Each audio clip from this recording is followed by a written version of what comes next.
Hey, rebels. Okay, is it time to start poking holes in all your stuff? And what could I mean by that? I don't mean, by the way, that you literally need to go and poke holes in all of the things that you own.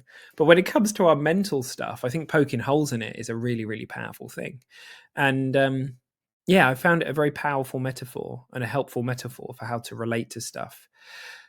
A few weeks ago, we spoke about corrosion and how when we give ideas airtime, they start to corrode and rust, and over time they can fall away. And so that's very often the very first part of it is just giving this thought, this difficult thought, this shameful thought, this negative thing that we've been feeling, giving it airtime, getting it out there. And this is kind of a bit of a follow-on to that, but another thing that I love to do is poke holes in things. And I've recorded this in honor of someone that has been in my coaching groups and stuff, and has made just amazing, incredible progress in so many ways over the course of the last year or two. And yeah, I said I'd put this together.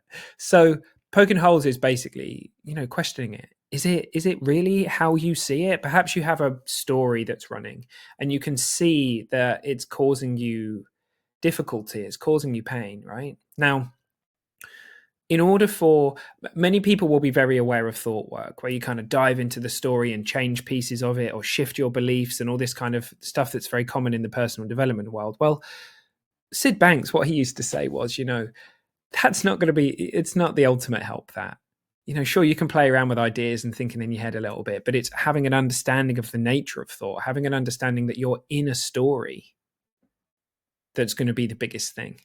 Seeing how it works at the principled level will wash something new from the level of source, from the unmanifested, from the formless spiritual space, and it'll bring something new to you rather than kind of playing around and tinkering with it.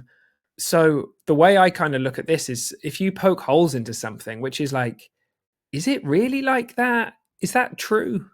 Does it actually does it have to be that way? Is there another way to think about it? It can often just buy you a minute to just put it aside, put it on the back burner. It's like you've poked a few holes in it, and it's almost like the intelligence behind life has a little bit of room to just swish in and move it on through for you. So for me, it's not some kind of long, drawn out journaling process over the course of 10 or 12 pages where we can break this thing down and work through this story or anything like that. It is just pulling it apart a little bit, so there's some room for something new to come through. Because here's the thing: the space of wisdom, the formless spiritual space that informs all things, is real. It informs everything. Now, it's not tangible, like my mechanical pencil. I can't touch it and feel it in this same way, but it's touching me in every moment. It's informing and creating life. And when we're innocently lost in the idea that there isn't a spiritual space, to call it that, informing all things, we get 100% lost in the world of form. We're looking at our ideas and our stories, and we think the only thing that I could do to change this is change the circumstances out there externally. Then we go to one level deeper than that. We go, well, I could change my thinking, and then that would, and sure, but it's like, where's that happening from? Is it your intellect that's doing that? Or is it you? Is it who you really are behind the scenes that's doing that? That's what Sid was talking about, as it looks to me. He was pointing to wisdom. He was pointing to the true source of all things that has the ability to move through us and wash our conditioning away and just bring something new.